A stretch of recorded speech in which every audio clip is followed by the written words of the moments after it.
America. Joining me now is Tennessee Senator Bill Hagerty, a member of the Senate Banking, Housing, and Urban Affairs Committees, Senate Foreign Relations Committee, and the Senate Appropriations Committee. Senator, great to see you this morning. Thanks very much for joining me. What is your assessment and reaction to this horrific event?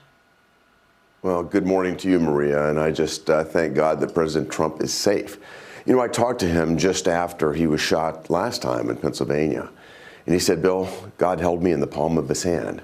But for a millimeter, I wouldn't be on the phone with you right now.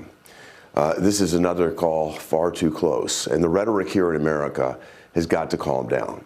When you think about what we're seeing in the media, likening Trump to Hitler, the type of rhetoric that's coming from Democrat leaders and politicians, we really need to tone it down. Get down to policies, get down to basics, stop the personal attacks, stop the attacks in the courtroom, and really get down to what the voters want to hear rather than everything that's creating this zone of danger around President Trump. You know, President Trump, once again, was incredibly tough as ever after the incident yesterday. He said, nothing will slow me down. I will never surrender. Of course, the shooter has been detained, but you're right about the rhetoric.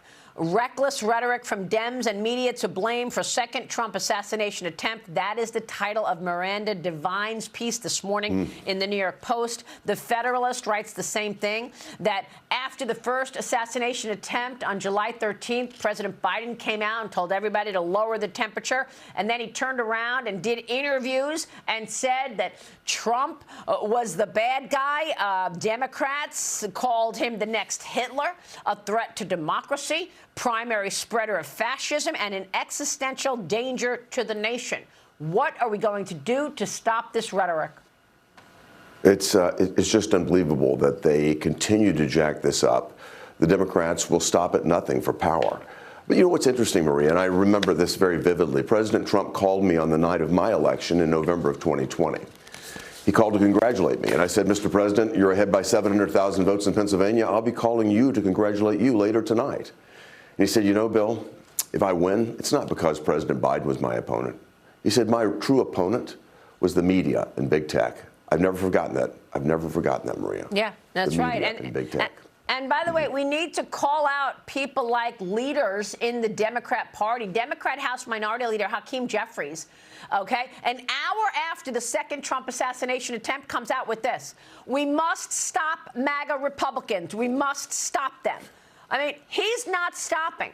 This was an hour after the president was actually surviving this second attempt. So, you know, they're not getting the memo, Senator.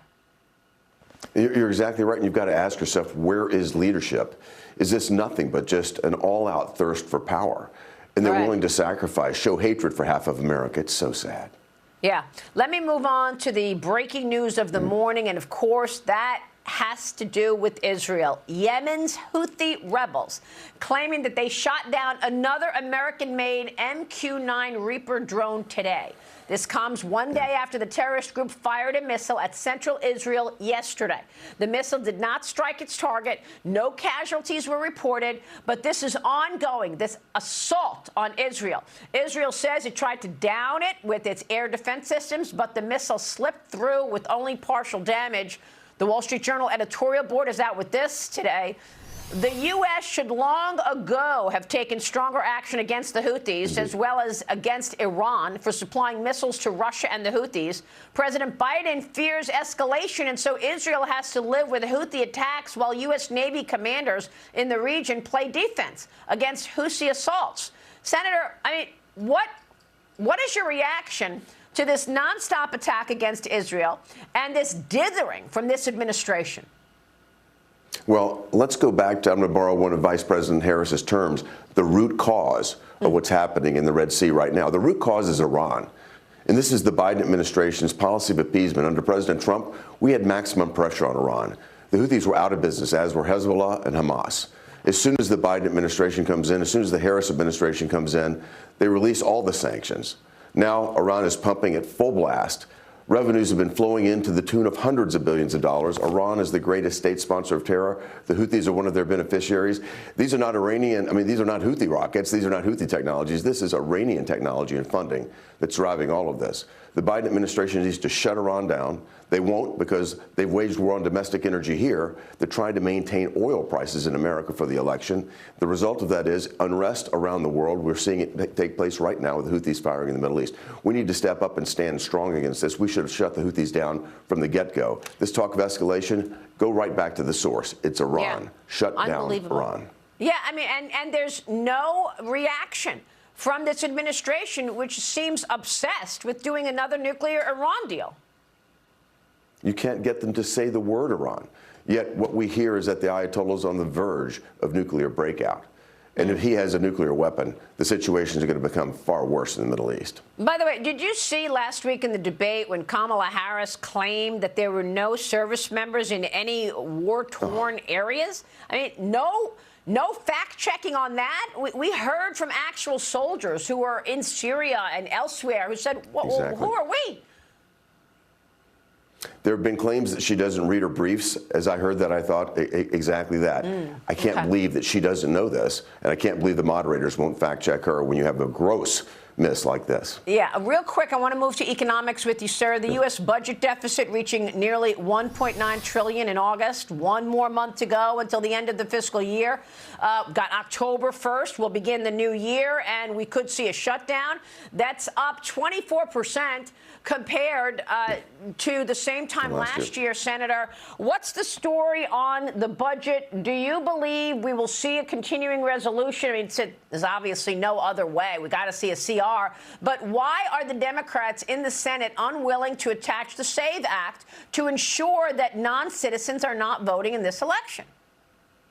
The Democrats in the Senate are unwilling to do anything.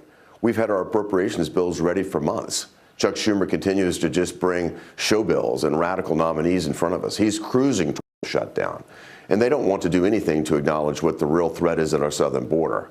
What they're really trying to do, and we've forced them to a vote on this, Maria, you and I have talked about it before. They want these people to come in here so they can get them into these states that are losing population, so they can increase electoral votes there. Clearly, they want to register them to vote. That's happening in certain states right now. This is deeply concerning to Americans. The Democrats do not want to act. We're going to come to a crisis point here very, very soon.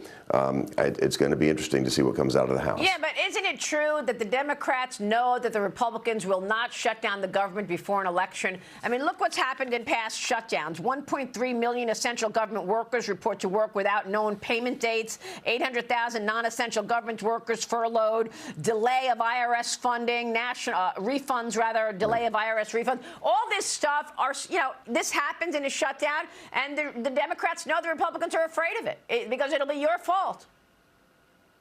It's a state of play that's been going on long since I got to the Senate. But the time has come for the American people to speak out. I think that they are. I hope that my colleagues in the United States Senate will get the word, this has to come to an end. These continuing resolutions are as reckless as they can possibly be. We have the appropriations bills ready to go. Chuck Schumer needs to get the word, bring them to the floor, let us do our work, let's act responsibly in the United States Senate.